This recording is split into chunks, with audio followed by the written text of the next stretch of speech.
All right, I think we're going to get started here tonight. First of all, thank you all for coming out. It's probably a very rainy experience getting here, but I appreciate all of you being here. We're in for an interesting conversation on a very interesting topic. So before we get started, I'd like to introduce our panelists and thank them for being here this evening. Over here, we have Robert Shibley. He's an attorney at the firm of Allen and Harris PLC, and he's spent 19 years of his career at the Foundation for Individual Rights and Expression, also known by the acronym FIRE. For the majority of that time, Robert was FIRE's executive director, and he is currently a member of FIRE's campus advocacy team.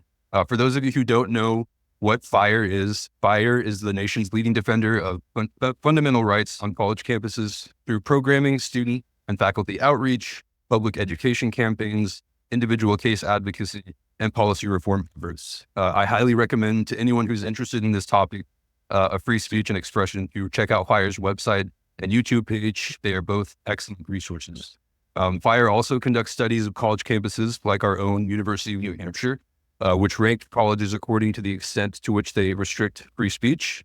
Proudly, UNH has ranked, well, I say they're proudly, but we have a little bit of room to go. We're currently ranked 59th out of 251 colleges and has received a green light rating for our campus speech policies. Robert has also written a book called Twisting Title IX, and his other writings have regularly appeared in national publications. Robert has also represented FIRE on many national and international television and radio programs, including NPR, Tucker Carlson Tonight, and CNN Tonight, just to name a few. Thank you on behalf of the UNH Law. Thanks for having me. Our next panelist is UNH's own Professor Oranburg. I'm sure many of you know who Professor Oranburg is from classes you've taken with him. But for those of you who don't know him, Professor Oranburg teaches and specializes in contract law, business law, transactional law, and trade secret law. Professor Oranburg has written books including The History of Financial Technology, from American Incorporation to Crowdfunding, and also another book, which many of you may know well, like myself, Contract Law, Rules, Cases, and Problems. Professor Oranburg was honored as UNH Law's Teacher of the Year for the 2023-2024 year, and he has also recently been awarded tenure. Thank you for being here tonight. Before we get started, I'd like to let everyone know how this panel is going to unfold. I'm going to ask our panelists a series of questions related to freedom of speech and higher education. As our guest tonight, Robert will be given the first opportunity to answer each question. Then once he's finished his answer, Professor Oranburg will be given the opportunity to provide commentary on Robert's answer. Once we've concluded this portion of our event, we give the audience an opportunity to ask a few questions to our panelists. And without further ado, I'll get the event started by asking the first question. Robert, what role should higher education or college play in a society? And does higher education or college currently belong to those roles? Yeah, thank you. Thank you for having me for pointing on. Professor Oranburg and I were actually just talking about here quietly about what the goal of college is, generally speaking. Is it to find the truth of things? Is it to find criticism or societal race? Or is it something else? Obviously, there's a whole bunch of different things with college or free deal with. But aside from, I think, the obvious, which is, give people a place to learn their craft, profession, their trade, if you want to call it that, particularly on the undergraduate level, it is the place in our society where we most of the basic research take place, with research as well as research education or on the social sciences. So one of the things that our founders, Charles Taylor's, we would be is a professor emeritus at University of Pennsylvania, professor who studied French language, and said that, ultimately colleges also have this obligation to become sort of the ultimate free speech zone in a free society. College should be a place where normal debate that are different, ideas that are strange and you may not have heard of before, that universe, sort of think that universe and diversity. Think about like, well, I have not thought of that way before, with the equation you draw as well. And so, I think that feeds into the second part of the question, which is higher education or college currently, conformist? Is that what college is doing right? I think the answer is yes, to some extent. It is doing that. You're all familiar with the extent to which it's kind of letting us down. They do it else in your own defense. I will not be lost on law students that credentials have become a really, really important part of college. For many people, they do close things like that. That's the thing they say they want. And one of the main things, a degree, because to learning, leave that there. It's a sort of means to an end kind of philosophy that it's not really optimal for the role that a college is supposed to play in our society. And there's a lot of talk about it has to do with ability. It has to do with, like, why do you have to go to college to be successful? Why are there is personality pretty aptitude to be successful in America? And it's that easy free. And to a large extent, it is true because colleges are chokehold on credentials. But what that also means is that they have a lot of leverage over you because you're very likely to leave. And so they have to let you ask those questions and make those mistakes. They're not into new ideas and new questions. No, they really don't. If people have too much stake in Bay, or a college or in law school, particularly money, so I think the answer is, colleges do have where they have a number of goals that they should be working for. And I take that what people fondly remember of college besides sports or whatever is, you had those sort of mind expanding. I don't mean that cheesy way, like, and you got to experience something new that you wouldn't have before. And you got to learn something that made a big impression on you. Fully cool and think about the way you live. But there is the amount of effort that is currently being dedicated by colleges to trying to get you to think the right way or to adopt the correct beliefs. However, that's construed through telling you those are the right thing and giving you the impression and or the flat out statement that you better use somewhere else. As opposed to actually convincing you. And then you are everybody. We increasingly uncomfortable with that on the left day. It will right north south. I've seen this huge, you look at the number of people who trust college and university, actually calling off a quiz. It's probably for institute university. They use very well respected institutions for that. They've joined many others in, there's a real partisan split there, but there's also overall a big fall off in whether or not people trust higher ed. So, are they doing it right? I think we all know that they're not. And I think I think increasingly there is going to be pressure from all kinds of different areas, political, financial. Some of that will be good pressure, some of it won't. To make changes to that, to make it a little more to what people think the colleges, and they feel headed direction down and start to see colleges closing, which didn't used to happen. Also, thank you for being here. Federal Society organizing the critical conversation, and for all of you coming out on a rating and green, and for that matter, for watching on there. So obviously, the correct answer to what role higher education should play is to extract as many tuition dollars from you as possible, because these institutions are primarily designed as for-profit engines, so that the state can.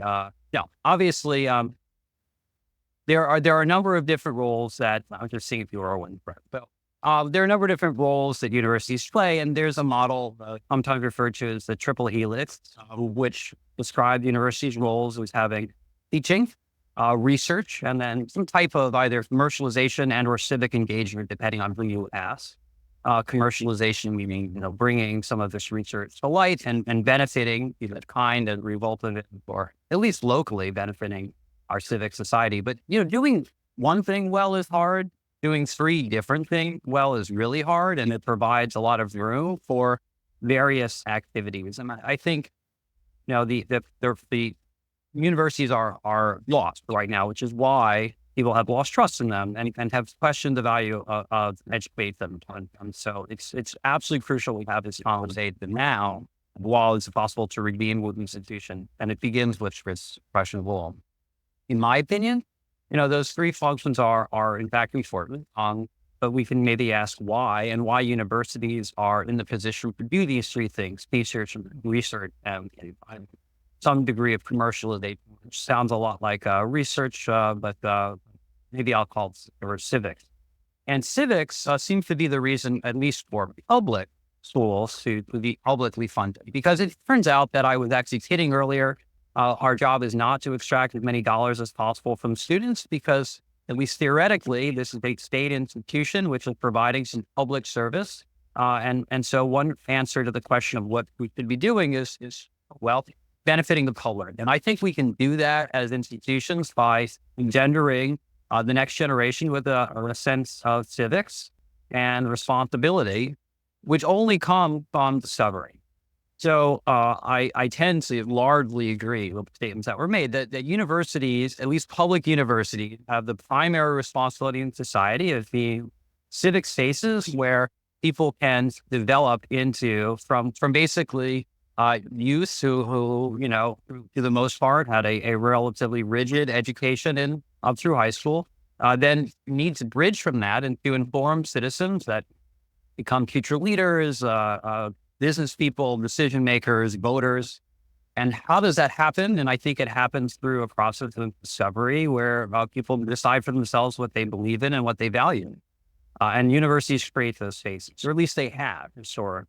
And that's why society should pay for it, because that actually is a good thing. It's actually a good thing to have independent, free-thinking people in society who can make decisions for themselves, because our Constitution is based on the premise that people are capable of rendering such decisions, that they are imbued with certain inalienable rights. And in order to enforce any rights, as as lawyers, having rights is one thing, enforcing them is rather more difficult. So the simple answer to the question is that higher education clearly needs to provide teaching, clearly needs to do research, and I can explain why. But the missing piece is to provide an environment where people can grow from youth into adults, and part of that in American society means becoming citizens through a process of discovering what you believe, how to express yourself, how to engage in dialogue and discourse. I think over the course of this conversation, we'll talk more about how that happens. But that is the piece that's missing, and that's where the public trust has been eroded.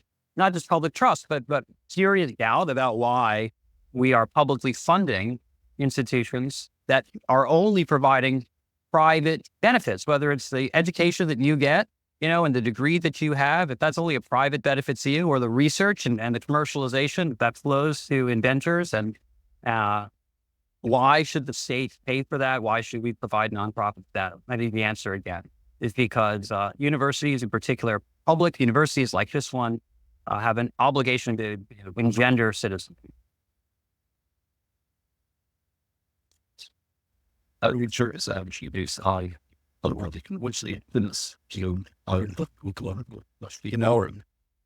roles speech codes currently play in higher education abroad, and what role do they should play? Are they fruitful?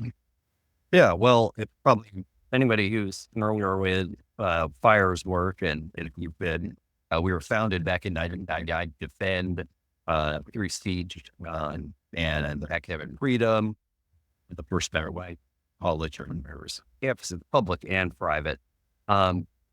We've always been very anti-speech code. We every year we actually look at all the policies that have to do with speech, probably the upwards of 300 or 400 schools now, and then they have rankings, but we also have these ratings of red, yellow, and green light.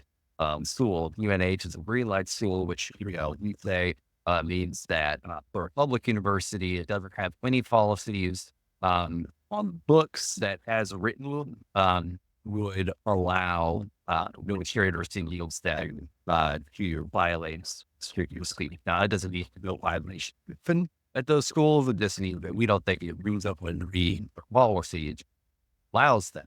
And when we first started rating speech codes back in, I want to say, like 2006 or 2007, I believe there were only seven schools that had green light speech coding. Something closer to 60 or 70% that red lights. We said obviously probably fictional, and the rest were yellow lights, which we already thought the regular too broad and were too easily construed to be allowed to censor speech. Now, the number of green light schools has increased a lot. So has the number of yellow light schools. The red light schools have started to dwindle in terms of written speech codes. But the problem is, even as they eliminate, let's say, some written speech code, they're needless. Because part of the problem with speech codes, and when I say speech code, I mean any rule that regulates what you are allowed to say on opposed to what activities are allowed to be linked to, right? So regulating expression, of course, you're not expressive. The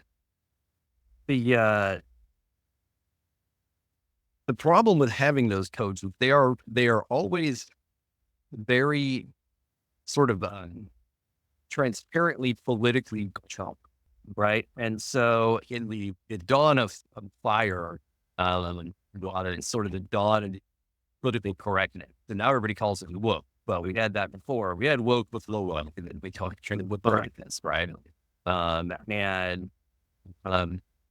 We would have these early on. Google and the brainwave thing. We're going to have a speech code, and they'd actually put speech code. You were not allowed to say anything or whatever. Find that or fighting widely, whatever it is. Now it tends to, they quickly turn into sort of harassment codes, tend to be, they would put them on definition of harassment. And so as people understanding of what is socially acceptable has changed, there's the most obvious example is maybe like gender is like, pronoun, pronouns, and the professor and Hungarian like that. When I started at Fire in 2003, even the most sort of out there colleges said that the wild pronoun for some years, so the word pronoun would be an exactly harassment. Now that's something that we're starting to see great definitions, and actually with some encouragement from the federal government. The reason that they are so anathema to a university that work truly liberal tradition, which is how all of our public schools are supposed to be proposed to constitutional crime, and most private schools also on some force for Liberty University, to have it with why some are on the team blame. But even at most big religious areas like Notre Dame, they still have like a lot of sort of professed and actually real some cases allegiance to the idea of being able to consider any idea or almost any idea. When you don't have a speech code, it takes away the tool that has become so destructive, which is the tool of coercion. You have to actually go and convince people that what you are pushing is correct or persuasive or morally right. It makes you do the work of actually defending your arguments, making arguments that make sense to people. And you have a speech code, when you have any kind of regulation where you simply can't say that, you can't think that, press that, you can create a shortcut, and frankly, it's an annual lecture. It's one thing to say you are not allowed to be racist, and even to, list out, here's all the things we think are racist. But one of the, maybe ask yourself this, quietly, not probably not now, but I've occasionally asked, particularly younger people, why is racism wrong? And for the most part, people can't articulate. Now, there's no one right answer to that question, but that's one of those questions. John Stuart Mill in On Liberty said that when you, one of the risks censoring people is that tell what they believe, what they're supposed to believe, they don't have knowledge of what they believe. They have prejudice. And we've actually very successfully made people prejudiced, ironically, against racial prejudice. So very almost universal, I would say, in the United States against like very explicit racial prejudice. But if you ask people, well, why? Why is it so bad? People having grown up now, only really older folks have dealt with Jim Crow or even those kind of things where it's, brought home to you in a very vivid way. And so students don't even have the ability to explain why it's wrong.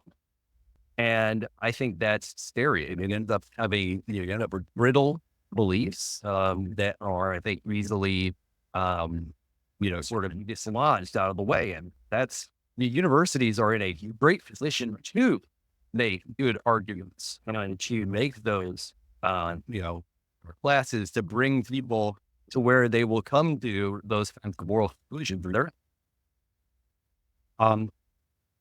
Speech codes play the role described here as a way to prohibit certain speech, right? I mean, and that can be exceedingly broad. So are they too restrictive? The answer is absolutely yes, from a very straightforward standpoint. So for the most part, universities are obligated in one way or another to equal protection.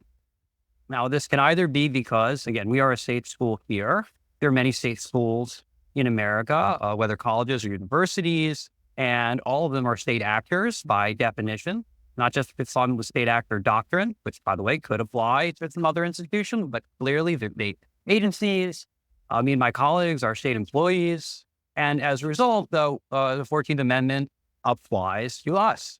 And the 14th Amendment requires equal protection. And many of these speech codes have prejudices toward one or another belief system or identity structure and that sort of thing. So that makes them problematic on that basis, and they're going to be dismantled, my prediction, on a constitutional basis as this kind of thing goes on, because there has been an effort to deliberately stack the deck in favor of certain belief structures and identities through these codes. And so to the extent that those exist, those are too restrictive as a matter of law.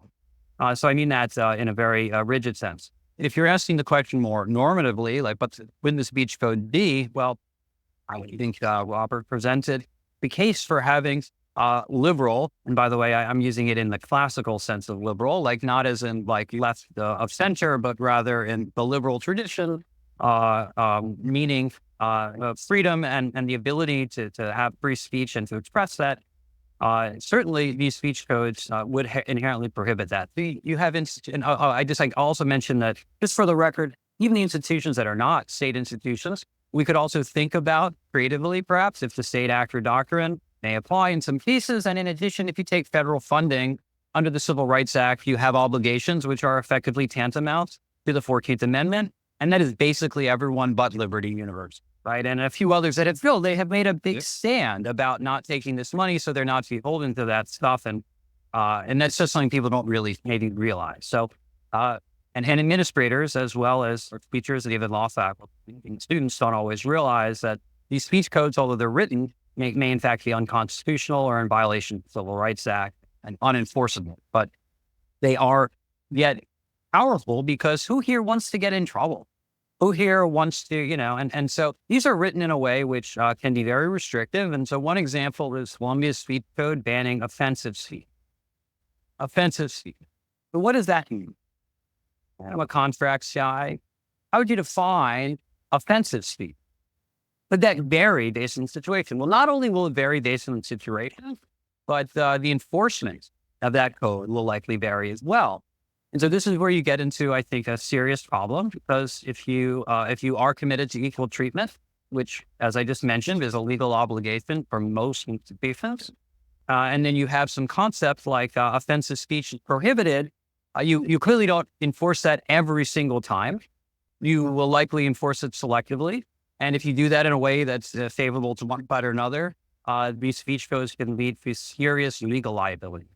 So, yes, they're too restrictive, not only for the reasons Robert mentioned about creating citizenry and engendering the ability to think for oneself and defend one's viewpoints and have them be robust and not brittle, which is, of course, valuable as we enter a polarized world, adults and citizens, but they're also too restrictive as a matter. Thank you both. We'll move on to the next question. Should students be allowed to engage in protests on their campuses? And where is the line between free expression, association, and terrorism, anarchy, and rioting? Yeah. So yes, students should be allowed to engage protests on the campus. That made it important to remember that, particularly on public campuses, but also most private campuses, again, certain public campuses are obliged to have many of the characteristics of a public forum, if you allow some kind, in regard to people feel or who have a right to be. So that doesn't mean a public campus can't. They have more leeway when it comes to people coming. Like, so let's say your Central Park, they have to let pretty much in New York City has to let pretty much anybody go to Central Park in Brooklyn, sensitivity, which are from really get up there, read your manifesto, middle or long, Central Park. There's very little stopping you from doing that on very solid. The same isn't necessarily true if you are me, who lives in North Carolina, and I used to sign to fly to Columbia University, which is also in New York, and down my soapbox there. I don't necessarily have the same rights to do so as a Columbia student. And that's true of public universities as well. And when the way that applies, whether or not any of you have taken First Amendment or maybe the versus basic common law, the forum analysis system where there are basically three kinds of forum: non-public fora, limited public fora, and general public fora. And for the most part, universities, most parts, especially the outdoor parts of universities, are considered either a limited public forum or it's the general public pool for their students. This room, for instance, most of the time wouldn't be able to be a non-public forum unless you're purposely having an open meeting in here.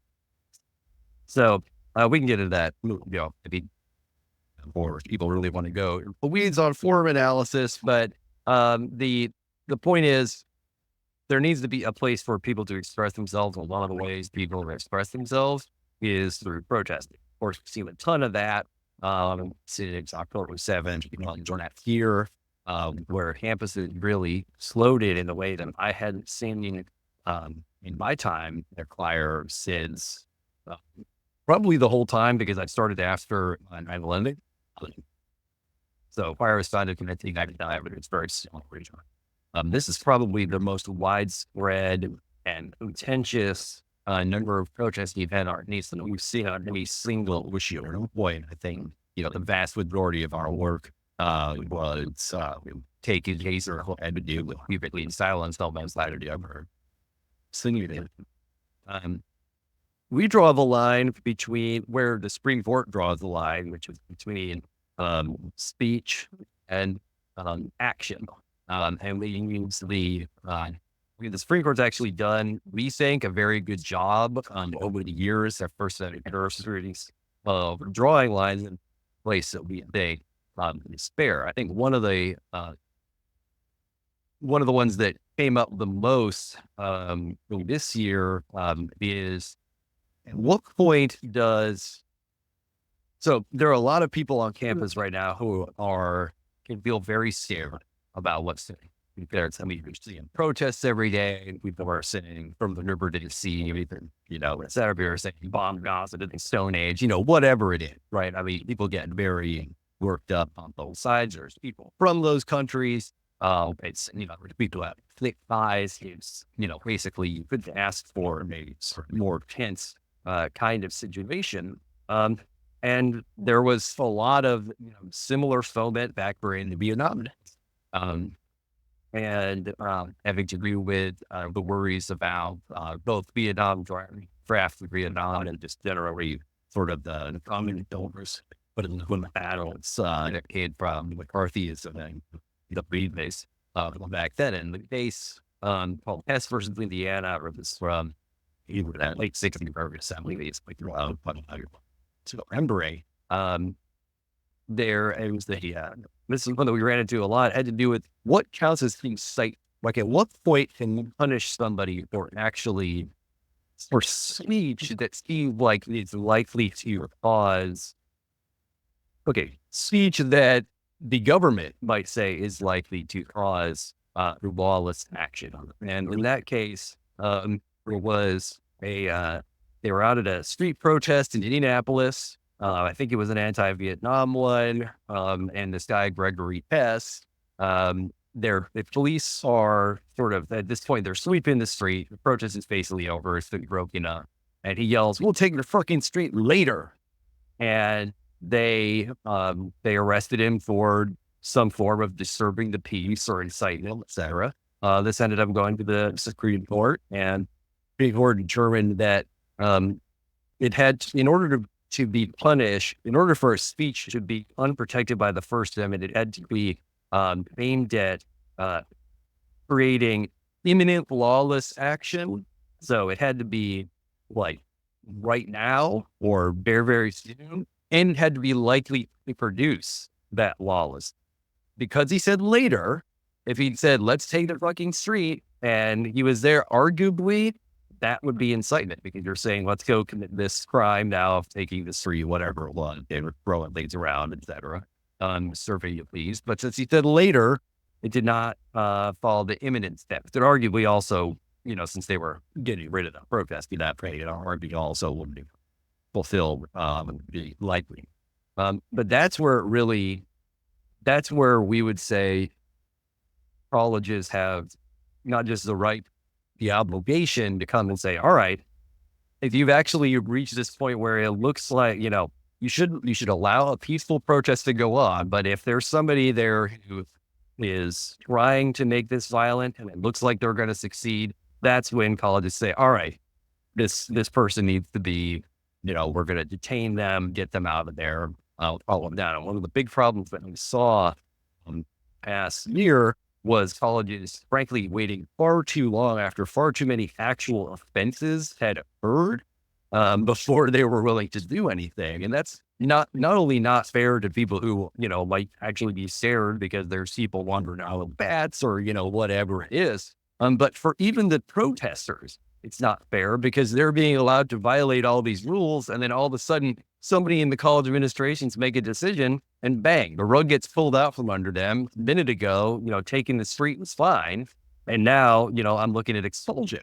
And you can see like that serves nobody. And yet, we saw that over and over at college. So, yeah, the encampments in particular are a good illustration of where to draw the line. And I disagree with some of the assertions that encampments are speech. And to me, the setting up of a tent on campus property is a type of action. And I do tend to hold a pretty literal view of three domains of human activity, or, maybe it's a broad term, but humans do three things. They think, they speak, and they act. And these are three different things. Now, they're obviously overlap, and I can't personally think and chew gum at the same time, but some people, you can think and act at once. And in many ways, thoughts can be expressed through words, and actions may demonstrate some manifestation of intention. But in general, I think we can, in fact, understand human behavior in these different ways. And right now, we are engaged in a modality known as speech.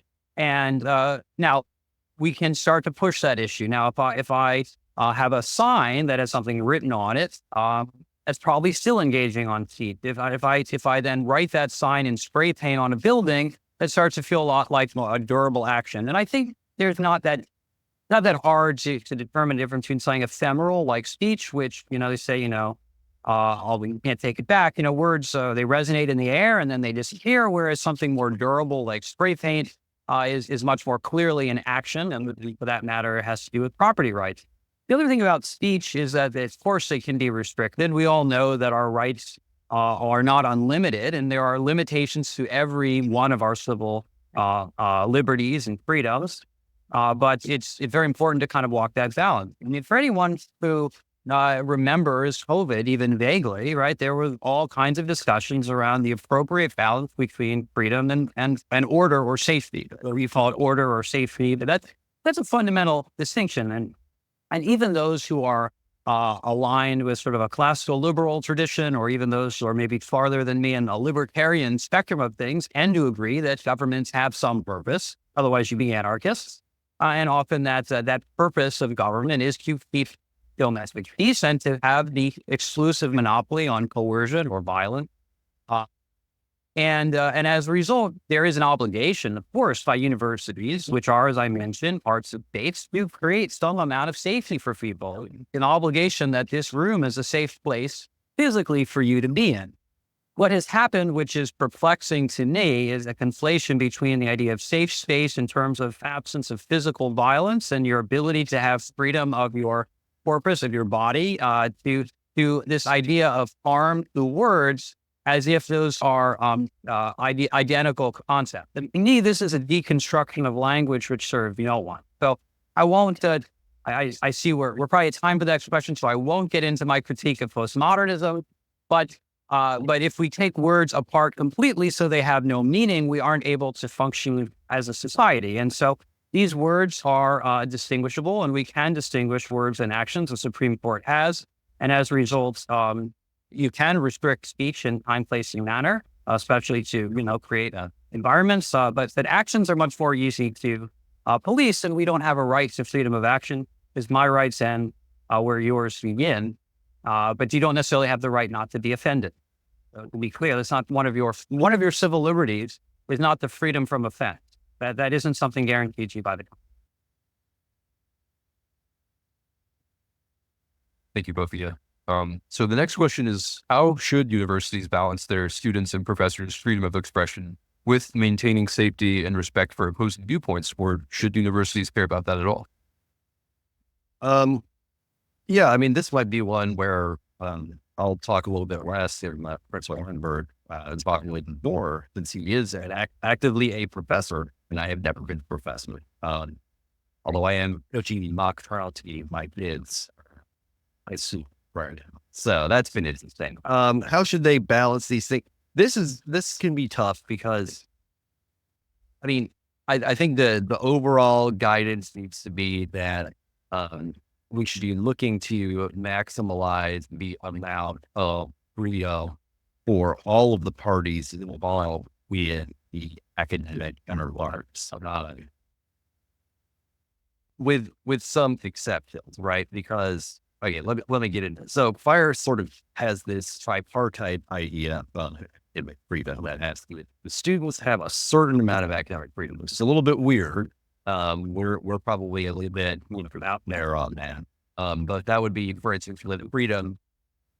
University doesn't actually, professor cannot tell you, I am going to give you a bad grade because I disagree with your opinion, right? When we do that, but they can't actually at a state university, and they shouldn't at a private university say no, you know what, your paper is just as good as that other person's, but I don't like political beliefs. So, we think that students do. The main component is that professors, the ability to follow their own academic conscience, and to engage with teaching and research, to follow that where it may be. They should have a wide latitude to do that. But there's also an institutional part of academic freedom. Yeah, I think this one, frankly, is right now, a lot of forces are trying to overvalue this institutional version of academic freedom, which is the right, depending on, you'd either say of the institution itself sort of corporately, which ends up basically belonging to the board of the institution or president of the institution say, oh, UNH's opinion on the Israeli-Palestinian issue is X, or UNH's opinion on whether or not evolution occur is Y, right? But probably gets executed more among faculty departments and sort of faculty bodies where they say, this is the kind of place where the really the people we tend to take this particular. And I hear a lot about that, particularly from faculty members who are concerned with that.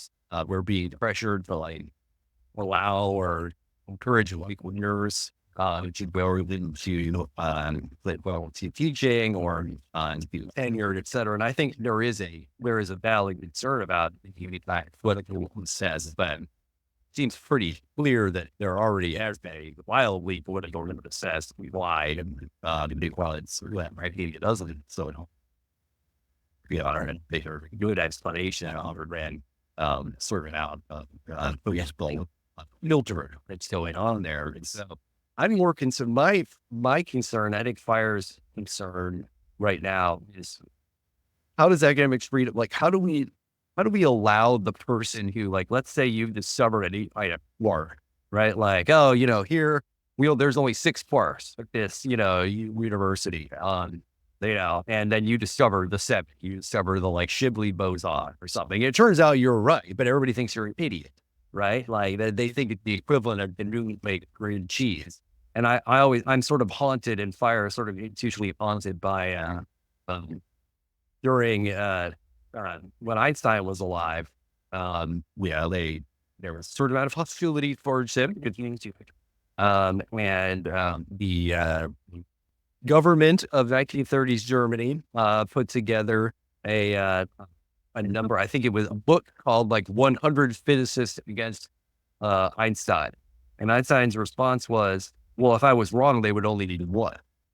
And that's the problem that we really have to look out for, because we got a lot of 100 physicists against Einstein going on in colleges right now. Problem is they could all be wrong.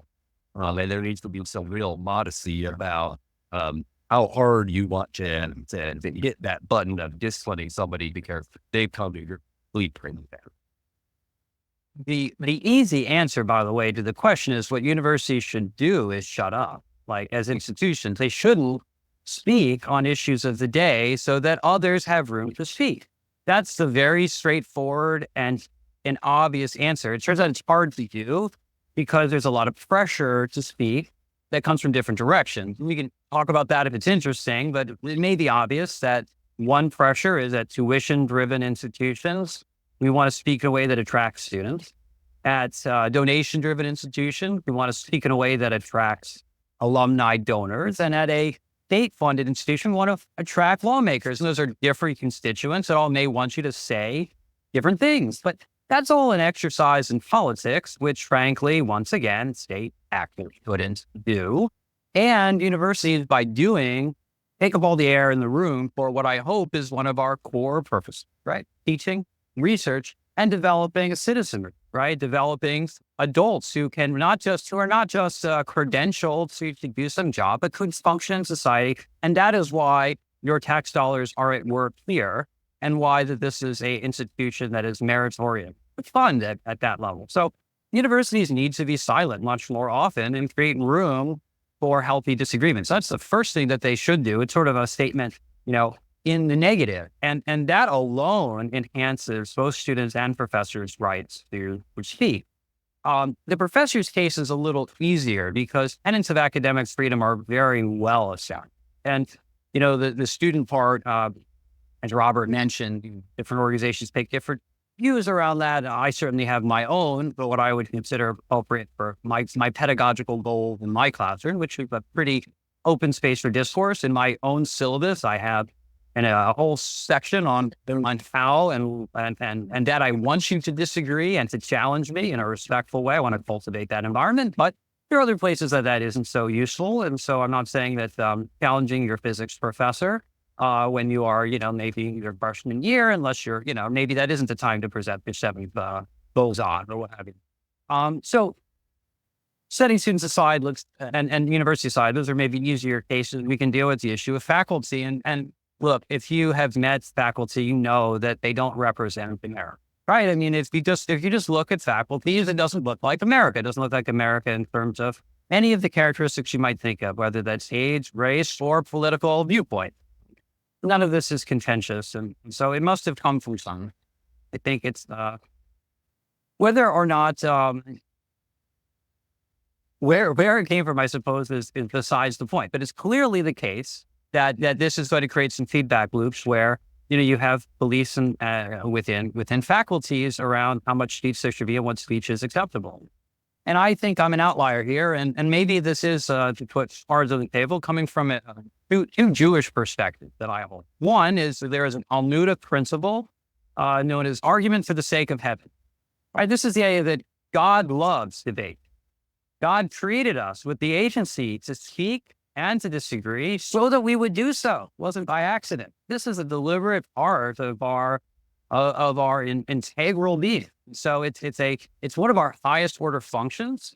And so creating environments where that happens is guided by some of my moral. And then again, staying on that point, other areas of inspiration around this, I think. When you look at the creation story, how was the world created? Well, by God receding from it, by creating space, right? And that's I think whether you take that as a literal story or whether you take that as a tale that has been told for 5,000 years and it has some value because it has been a tale told for 5,000 years. We have a lesson here that one way that we create humankind with dignity is by separating ourselves and creating space. So one is for universities to create that space for faculty, but faculty should also be limited in creating space for each other so that there can be disagreement for the sake of heaven and creating space for their students where appropriate. Now, again, we have to balance as faculty 3 missions, right? Teaching, research, creating some kind of public service, public good, whether, I don't know if I buy into the commercialization, I kind of more buy into the developing citizenry, the more valuable aspect. But, you do that by silencing yourself, by exhibiting restraint.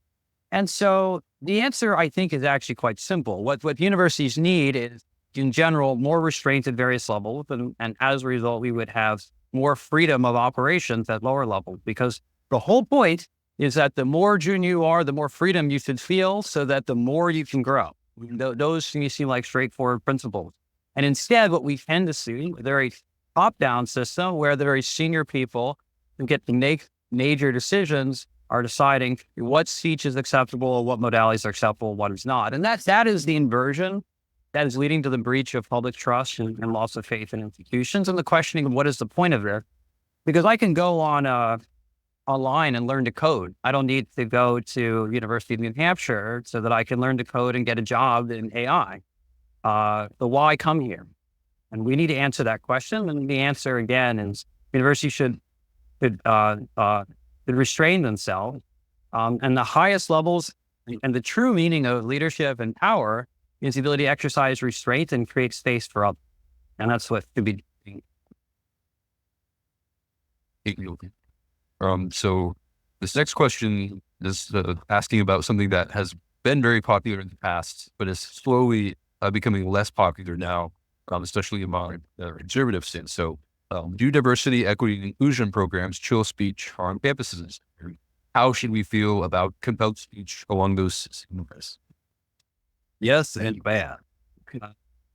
I can tell you that, it definitely does chill speech on campus, the DEI programs as they're currently instituted, because we constantly admire for the last 20 years of beginning cases where people said, I am in trouble for saying something that the DEI, they used to say diversity of notes, so whatever, that DEI, or Jedi, that's, is upset about. I have violated this. Definitely is chilling speech on campuses. And to be clear, I don't think that's necessarily an unintended consequence of many programs. There is, anytime you're trying to teach people what is ultimately sort of a question of politeness, I don't we achieve and civility, and I don't need to run that down and say that how important it is. there is an ordinance to it. But, you are, which is much a lesson in what not to say or how not to say something, as it is being a what to say or what to believe. And it is, like I said earlier, it's really easy to tell people you can't do something and just sort of decide, you know what, nobody here can say anything racist, then everybody will feel better. Probably.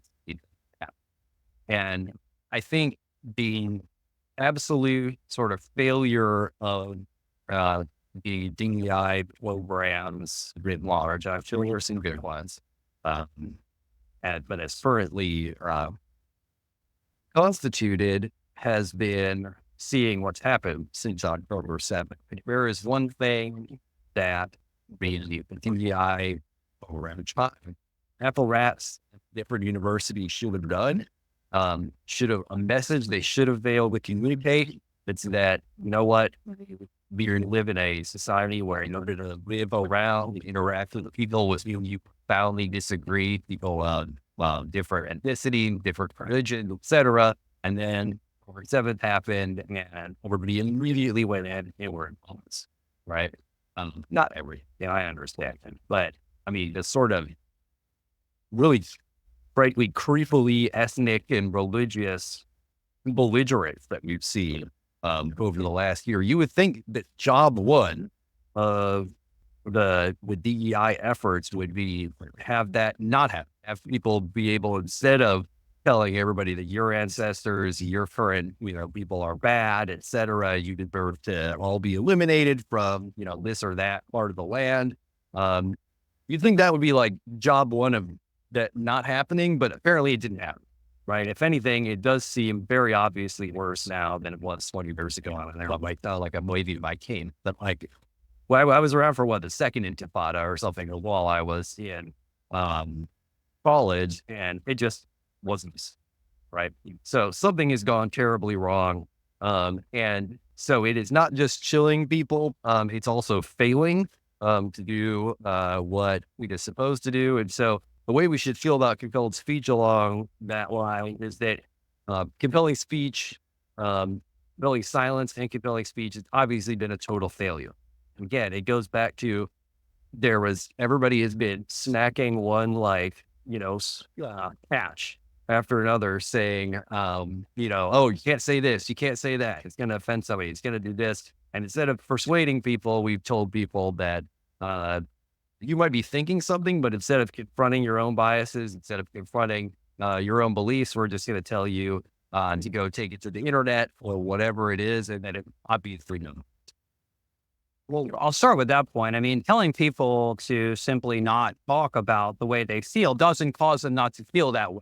Maybe you have experienced this yourself. Sometimes it's helpful to express your feelings, and afterwards there may be some resolution. And that's sort of something that a lot of humans can, I think, relate to. And whereas repressed feelings can lead to resentment, we are living in a time where I think there is a lot of resentment visible and resulting in multiple, multiplier increases in hate crimes in particular, and by which I mean acts of violence directed against people because of their identity, and those have been on the rise, which is at least correlated with, and I could theorize about causation with resentment and feelings of animosity. The fact that that's been happening at a time where we've had these BEI program in very strong form in a lot of places does suggest, at least superficially, that we should question whether they're working. I happen to be on the DEI committee, and I think the work we do here is terrific. And so I don't want to paint too broad a brush and diminish the entire exercise, because to me, there is definite value in what can be called DEI, but let's break it down a little bit. First off, there are three parts to that, right? D, diversity; E, equity; and I, inclusion. I don't think a lot of people are very upset about the inclusion part. That doesn't seem to be a problem.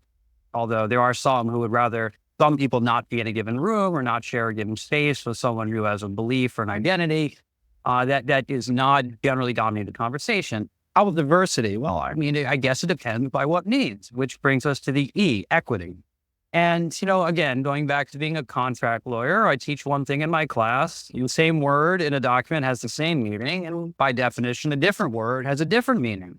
But we have two different words with probably a different meaning. One is equity and the other is equality. And these are different words and they have different meanings. One of these words is written on the Supreme Court and one of them is not. Equal justice under law is one of our requirements. And we talk about law and equity with an ampersand because there are differences. In fact, there used to be different systems, the legal system and the courts of equity, in fact, going back to ancillary courts in Europe. So the conflation of the idea of equity and equality is a problem. And here's my soapbox moment. Let's try to address that problem because that will help us understand what really is right and wrong about these programs because they're not entirely bankrupt. But they clearly we've had them for decades and the world everyone seems to agree the world's the worst place. So we can at least surmise that being critical is appropriate at this point in time. Although some people do get canceled for it. But not after 10 years. I don't know. So the difference, right? So equality means that we're going to treat everyone under the same set of rules. And then equity means something different. So it actually means we're going to treat people differently based on circumstance. And, I'm kind of going out on a limb with the crowd here. And once again, putting my morality on the table,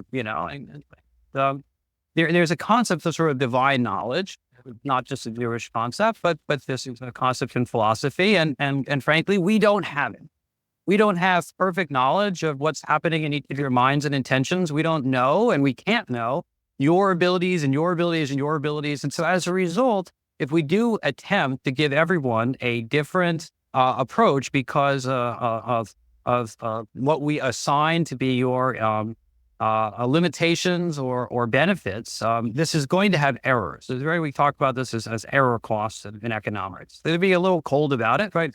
We can simply look at this. I'm not a utilitarian, but I could play one on Zoom for a minute. And, if we just think about how do we maximize, the utility of society, well, is it by assigning to everybody sort of you start here and you start here? And that has error costs because we get that wrong. Some people get to start further along than they deserve, and other people do not get the advantages they deserve. And that's in part because our system, we're limited by bounded rationality. And frankly, we have been doing it wrong. We've been doing it on the basis of 5 racial categories. It's a very myopic way to look at humans. We are much more than 5 racial categories. By the way, my colleague and friend David Bernstein wrote a book called Classified that I'd recommend if you want to know the history of how we ended up having a check the box with 5 categories in which many of your abilities to access institutions have arisen. So the concept of equity isn't wrong in principle, but it's impossible in practice. And as a result, that part of the equation is defunct. We can't actually apply it the way that divine knowledge would have in terms of giving everyone an opportunity based on their merits. So we do it in a very crass way, which is subject to political capture, which is subject to, again, I can throw out a bazillion economics theories, but, we can't assume that governments are inherently benevolent or accurate either. So when we give this kind of power and we tell huge agencies to make decisions for wide swaths of people, we're going to have errors. I think what we're seeing is that those errors have been higher than the cost of the alternative, which is to treat people equally. And I have a paper on this for those that are interested, but I do think that you can achieve the D and the I without the equity E. It's not that these ideas are impossible. In fact, the idea of inclusion is not compatible with the feeling of resentment, right? So let's just be real, right? If these policies are contributing to resentment in our society, in which I think, again, I don't have proof, but I can at least theorize that there's a correlation and maybe a direction arrow. They're not going to lead to a sentiment of inclusion. Inclusion is something that comes from a desire to hear from others, a confidence in oneself, and a sense that the world is a fair place.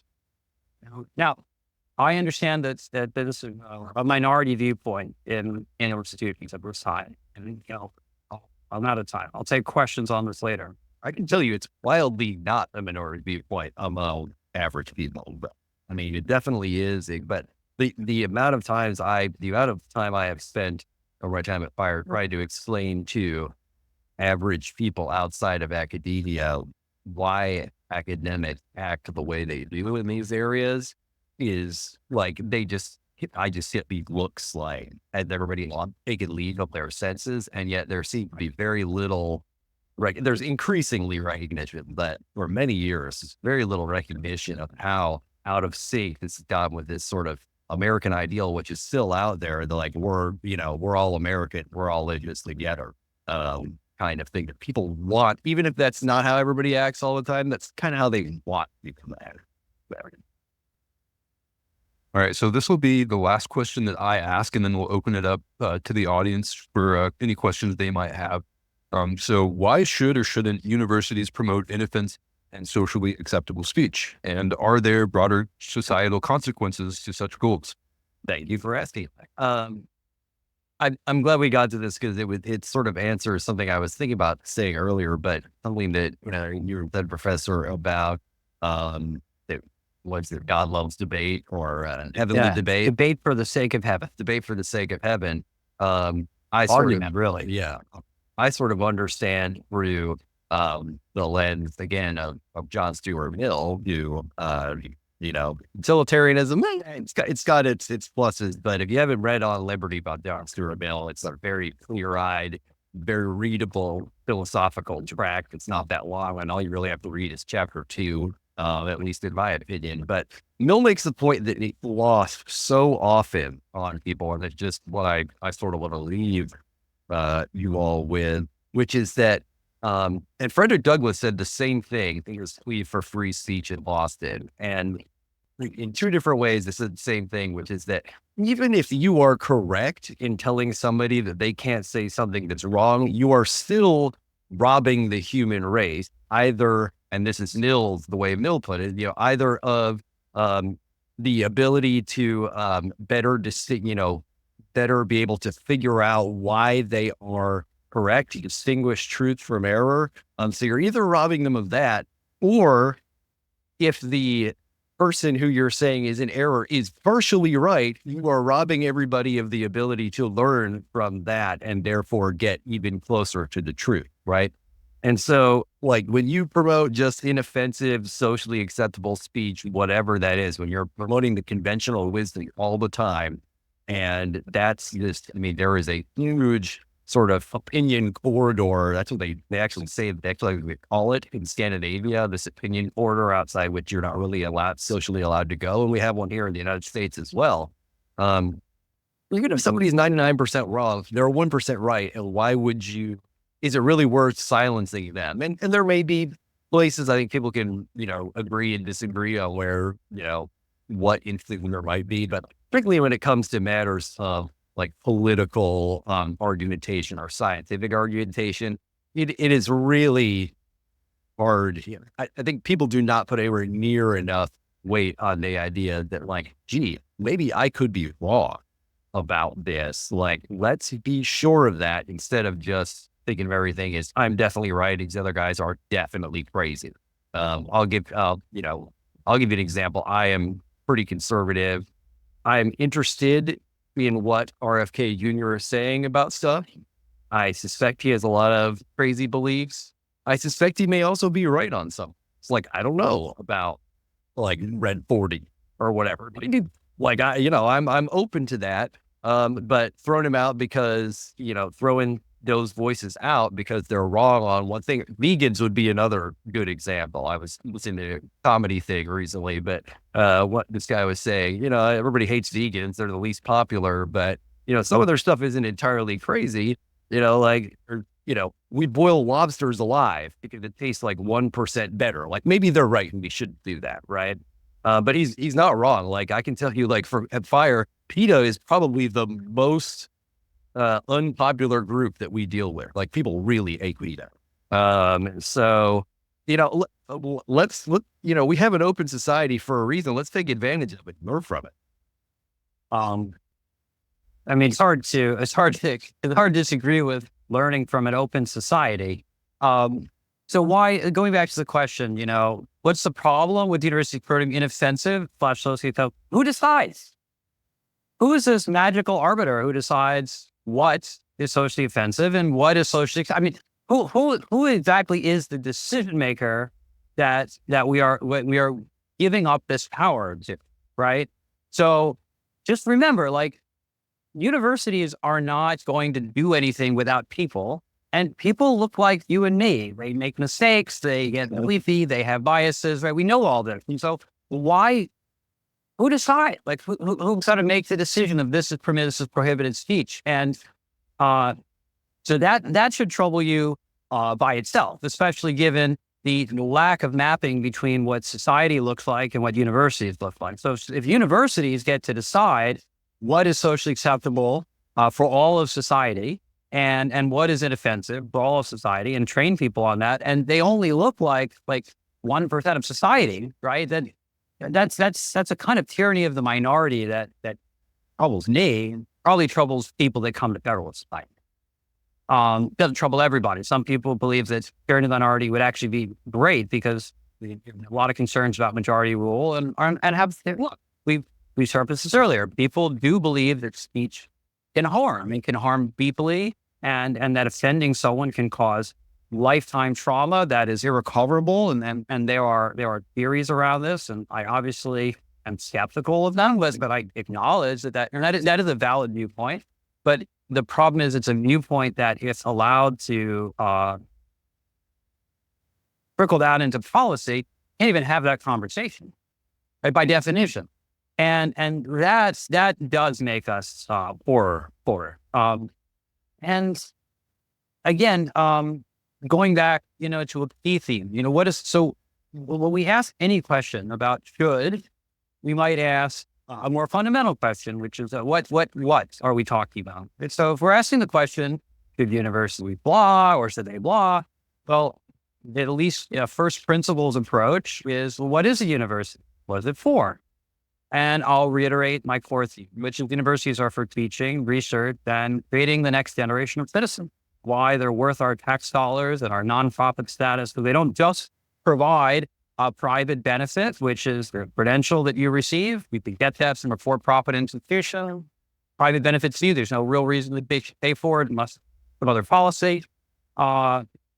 Research, well, that can be commercialized, and that provides some inherent value eventually to the institution venture, but our tax dollars, that goes into these places because society should expect something back out of it. And that only happens where people are allowed to make mistakes.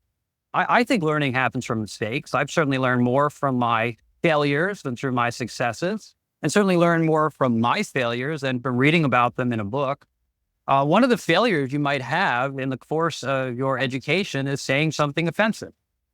And you may decide that's a failure. You may decide it's a moral failure. You may look at the mirror and say, I don't like that I did that. I don't like that I made someone feel that way. And you may choose to change your behavior, but that's fundamentally different from being told you're never allowed to say this thing. Which again, by the way, it doesn't work. It doesn't change people's viewpoints. It actually prevents people from changing their viewpoints. You end up having very, as Robert put it, brittle beliefs, whether for or against something. They're brittle. And being brittle and knowing that doesn't allow you to be inclusive. That makes you fragile. That makes you nervous. That makes you skeptical of outsiders. That makes you xenophobic. That makes you enter into echo chambers. I mean, look, people blame social media for a lot of the evils in the world, but people choose to use social media for a reason. They choose to enter into these echo chambers. They're comforting. Why do people need to be comforted in these ways? Why do we need to get likes from people that we know? Why do we have conversations that are going to generate positive feedback, right? Because we're looking for some kind of reinforcement. And where does that come from? It comes from some degree of insecurity. How do we build resilience? How do we create security? We allow people to make mistakes. We allow people to engage in uncivil discourse, right? And we teach them. We teach them how that made someone else feel, and we'll allow them to reflect on it.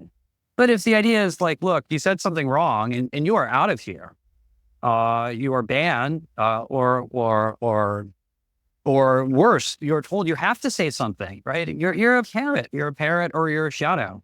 I don't think that's the fundamental purpose of universities, and so they should restrain themselves from engaging in that. All right. Thank you both so much for answering those pre-prepared questions. And I think we'll now open it up to the audience for any questions that they have. I'll walk to whoever's asking.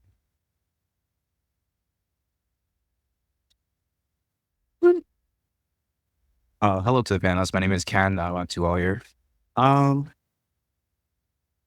So I understand the fact that being here, like a word or thing, that we have to have the need of being prosper and constant almost right now. And sometimes if I was to explain how some of these cases end, they'll be like, how the heck could the court rule like in that way or whatever? But then it's like on my end, I can understand like, well, it's because like this word really meant this, that, or it could have just been something like really arbitrary because judges are really fickle and stuff. My question is though, there's certain things that for me, like with like my identity, you can't tell I'm blind. Things with like my identity that I objectively cannot overlook, or that are objectively, I can't like neglect when a certain speech is presented. For instance, I woke up this morning and I was on TikTok, as most of us do, and I saw a news case about in a neighborhood that had a lot of like migrants and like minorities in it, where a bunch of flyers from the KKK were like put on like their houses, their lawns and stuff. And it was a charter of the KKK. I didn't realize that they were like a fraternity, charters, but whatever. But for instances like that, where it's like, we're learning about free speech right now and how like we're learning about fighting words like right now and how like there's certain speech that's just unprotected. And in my opinion, the KKK like serves like to the marketplace of ideas, to just the betterment of society in some way. The KKK serves no benefit towards society for myself, for a few people in the room as well. So my question is, especially with the new administration, I feel like more people are going to be more emboldened. It's more of a two-pronged question. My question is, if let's say I come to school one day and I see like one of these flyers from New Hampshire KKK charter saying like, okay, like blacks need to go away or some kind of like expletive or whatever.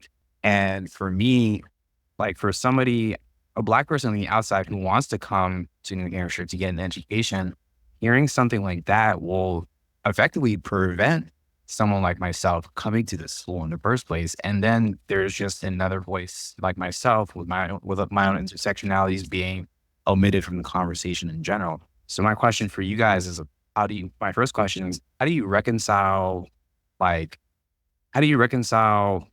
just pure like hateful speech that has no like contribution to society and is just like has a deep rooted history of just racism or whatever is out there?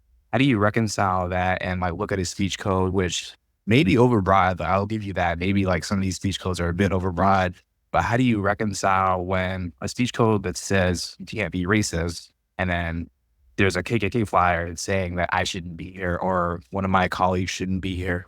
How do you reconcile with your current beliefs about how certain speech codes are too overbroad with just in the first place, just preventing someone like myself, even wanting to come here, and then also just, I wouldn't feel safe.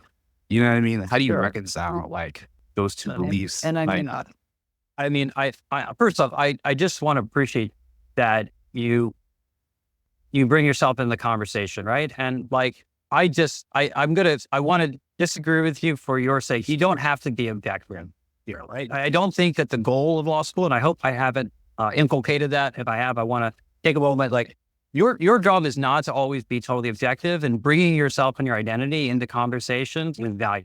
And I'm glad you did here. I also am someone who the KKK would gladly murder. So I sympathize, but and I'll speak briefly and then we can talk. I mean, you defend organizations that you probably don't agree with, and so do I.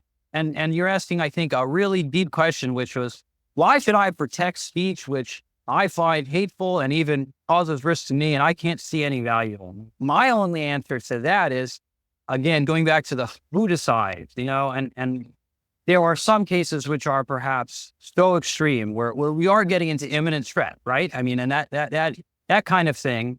The other point is that I'm placing nano restrictions. I mean, this school is not a place where the KKK is invited to talk about their opinions around who can be here and who can't, right? But that would interfere with the educational mission. So we do have some restrictions already, which I think are appropriate, but I tend to argue in favor of free speech, even from the river to the sea, which may include finding me at my home and murdering me and my children, because it isn't that. It isn't saying that today. And I don't want someone to come and say, you're not allowed to say this tomorrow. And my big thought is who decides? And since we don't have, there's no way in my own view that we capture the good without the bad. So I'm tolerant. And I think as a result, maybe a bit resilient. I've certainly had slings and arrows of words hoisted at me, and a lot of speech happening on campuses that does make me think I'm glad that I have a panic button. But that's part of engaging in society for me. I mean, there's a number of layers to the utility of free speech in a situation like you are describing. And one of the first ones, one of the founders, Harvey Silver, like Jewish, the experience of getting assigned to by the ACLU as a young attorney in Boston, with whatever neo-Nazi group chartered some buses. They were going to have a rally in downtown Boston. And then, really like the whole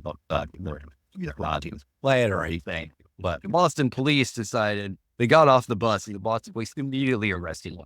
Like just getting off the bus. They didn't know anything yet, right? And they called the ACLU, and they signed RV, my mentor and friends to do the case. And they took one look at him and his name and everything, and they were like, "Get me a new lawyer." And the ACLU said, "No, you can put the lawyer and sign."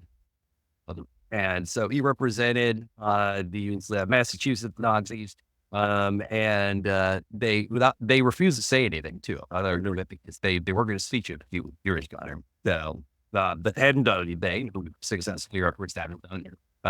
And he told that story by saying, like, level one of the utility of free speech in that situation is, he said, "I need to know who the Nazis in the room are, so I know sort of like and that's kind of like the sort of basement fundamental level of it, because if you are seeing authentic Klan, if the Klan is out there putting flyers up because they feel like they are able to convince people, or they are presence knowing, etc., you're probably better off knowing that they're out there than them being out there, still having the same agenda, but you having no idea that they're there. So that's sort of, and people can, that doesn't necessarily mean like that everybody has to agree that warning value is higher than the sort of scare tactic value that you're talking about, which is also real, but it is an actual value.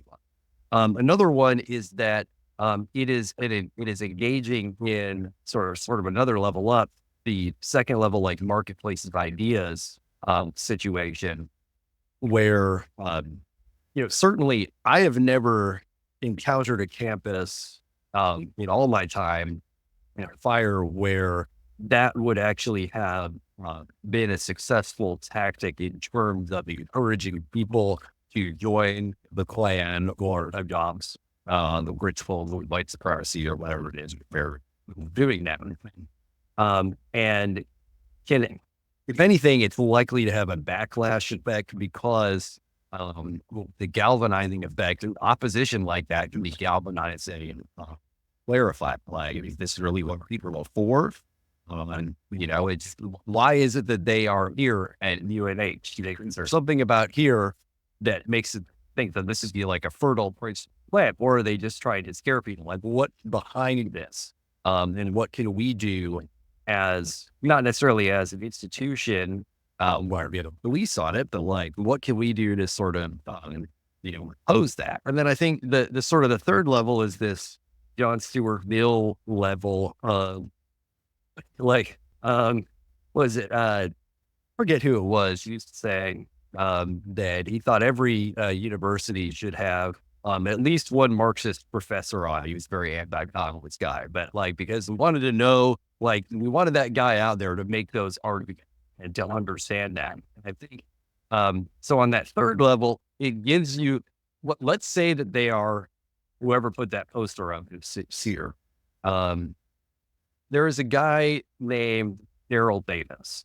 You ever heard of this guy? He's a musician and he's a African-American guy. And he has somehow he got it into his head that he was going to start going to Klan rallies. We had him come and speak at one of Fire's summer conferences. And it's a great speech, and we can do something, watch it online or whatever. But the climax, what he does is he'll go to a Klan rally. He started in Maryland. He makes friends with people. He gets to know them, right? And then they quit and they give him their robe. Got a closet of 80 of these robes. And first the climax of speech, he pulls out a robe. I mean, it's a really good seat. And I'm not saying that everybody has to do that.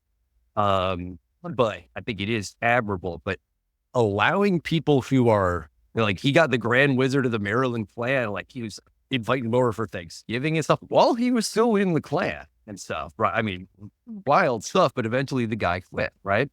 And he's done this over and over with dozens, hundreds of people. That's only possible when you let people say their piece, no matter how awful it is. I guess the thing that sort of gets under my skin about that, the conviction of what am I doing, is that I feel there's a very good chance that all of the people on Twitter who are yelling about various racist things, I have a feeling that Daryl Davis has probably turned more people from being vicious racists enough that they would actually join the Klan in current year, right? Which is really way out there, in a way that it would have been the 20s or something like that. My teaching ways. He's done more than I probably ever would. And that's only made possible because we have a society where the law just says, yeah, these people can do their thing. We go find them, they do it. It's an amazing story. But that happens on sort of a lower level, or I think we launch lower level really all the time. I'm going to call it campuses. My boss at Oranburg, it says that one of the things that really seems like a missed opportunity is that colleges, often that's the first place you've ever gone, is you go to you go to elementary school, you go to high school, often it's in your same neighborhood, especially if it's public school or whatever. People like you, people from your city at the very least, in your neighborhood, et cetera. And then you go to college, and that's often the first place where you meet somebody who's from a different, you meet and may have to live with you randomly, somebody from Saudi Arabia, or somebody from Indonesia, someplace you've never even imagined. They may have weird food. Or my roommate freshman year would make sauerkraut and invite away, smell the whole bowl. And you have to learn to live with people like that. And yet that's a good way to get people to learn to live together. And the fact that they seem to be learning the opposite is such a huge missed opportunity. I'm not saying you have to live with plants, but that's a bit. But I am saying that there is so much promise in actually interacting with people who disagree. And it's important for them.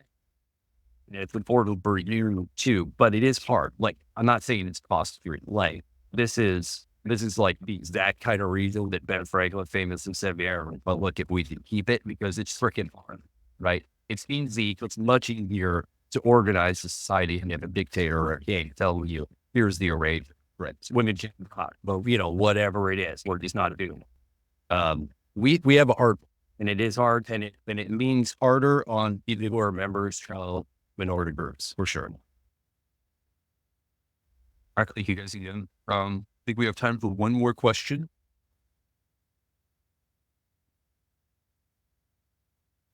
My question is, in light of Trump's election victory and the Republican control of both houses, what do you think the conservatives need to do in the next 4 years to ensure that our ideas of freedom of speech will prevail in America for the foreseeable future? For both panelists.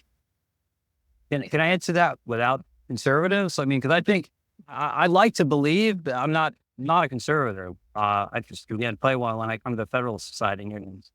But I certainly believe in some of these values. I think that actually this is an opportunity to have some serious conversations around how we preserve fundamental freedoms and have conversations like this one tonight. By the way, I am so grateful for it. I can't even tell you how grateful I am that we are able to have this conversation, because this is one of those things, right? So I'm so sorry for answering your question by telling you we're doing that. We're doing that now because we're having conversations around how do we preserve, I think, one of the core freedoms of American society, which is freedom of speech. And I think part of the conservative actually movement right now is a bit misguided, because there are conservatives that would really like to eliminate DEIC, and I think that's wrong as well, by the way. Again, I'm not a conservative per se. I think I'm a classical liberal, and I think I've got diverse viewpoints. So what conservatives need to do, now to answer your question more directly, is they need to exhibit some restraint as well. So restraint is sort of a theme that I'm kind of bringing up here, especially for those in power. Right. So one of the obligations of power is to exhibit restraints. And so given the control of the House, the Senate, the presidency, what Republicans should do in power, the Republican Party, is encourage leadership to create equal justice, and restore equal justice, and not to just kind of lean into partisan opportunities to say, we're going to, I don't know, wipe Disney off the map because they have, lesbian princesses or something like that. I mean, that sort of stuff is problematic, because soon, that's going to have a backlash. And next thing you know, we'll have Democrats in office that got appointed there because they think we should have posters of those people in school. And we're going to fight about that forever. So the answer, short answer, is that conservatives take the mantle of leadership by restraining themselves from trying to impose some of their beliefs for the sake of the broader belief of freedom and opportunity and inclusion. I think from a free speech perspective, the thing I think they could do that would be the biggest favor that they might actually, for everybody, that they might actually be likely to do is to, it does have to do with restraining itself, but also just the government generally from jawboning and otherwise coercing social media or other companies to carry one or another message. I think, saw the Twitter files, if we have heard them, how involved the intelligence agencies, like State Department, everybody was like sort of like, hey, you really ought to block these guys. You think they're Russian or they're against, COVID vaccines or whatever it is. And they're out there using, tools that are, one shot, we don't kind of things, like very untoward stuff. And because a lot of that was aimed at, Trump and his supporters, they're going to be likely to support Trump, might actually have a chance to get even some regulation collateral types of laws. That we think, the government is just not allowed to engage in that kind of on scale for things, period. Like whoever they are, because I think that'll end us all up in favor of battle music power down the road. That like that person on Twitter isn't being boosted just because the government wants it to be, but because they're actually popular organizers. Yeah, I mean, just bring it to. There's been a lot of points. I hope there's been enough diversity of thought here that you've got. But I mean, here this one feels clear. What the Republicans can do with their power is restrain the federal government. And restrain it indefinitely in a durable way, because the excesses of government are a source of our problem. The solution to more government is not more government.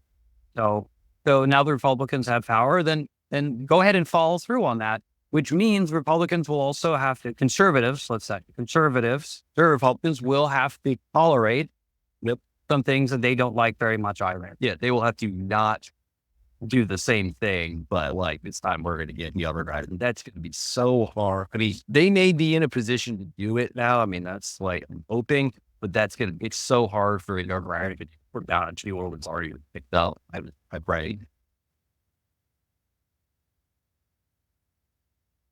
All right. On that note, I think we're going to conclude tonight's panel. I'd like to thank both of our guests, Mr. Robert Shibley and Mr. Professor Oranburg, for being here tonight.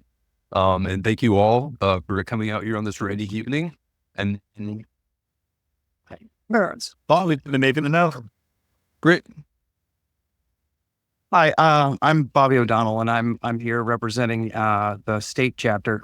And to all of you wearing suits, I apologize. I was at the national conference in Washington, D.C. this past weekend, and I realized earlier that I sent one too many suits to the dry cleaner earlier this week that have not come back. So sorry if I'm a little bit casual. We want to meet up afterwards. So what was the name of the restaurant and bar? Benucci's. Benucci's. Y'all salutes? Yeah. Of course. I don't. It's very off means you would have been off about your all happy nap or whatever. Then we was fine. It's home class. But if you would like to join us, we'd very much like for you to, and to assist with rides or any other way we can get you there. On behalf of the state lawyers chapter, thank you so much for this. This was absolutely fantastic, and I really, really appreciate it. I'm very grateful for this opportunity, and I hope we do this more often. For what it's worth, the folks at the from the national organization are super excited that we're able to get New Hampshire off the ground again. I'm thrilled to be able to be a part of this. And John, I mean, does a fantastic job, by the way. So recently graduated from here and put this entire event together. Thank you so much for doing it. Thank you.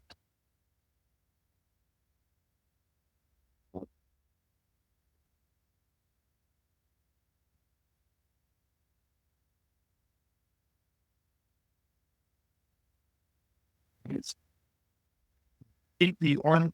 Are you see? Are you? Yes. Pinball.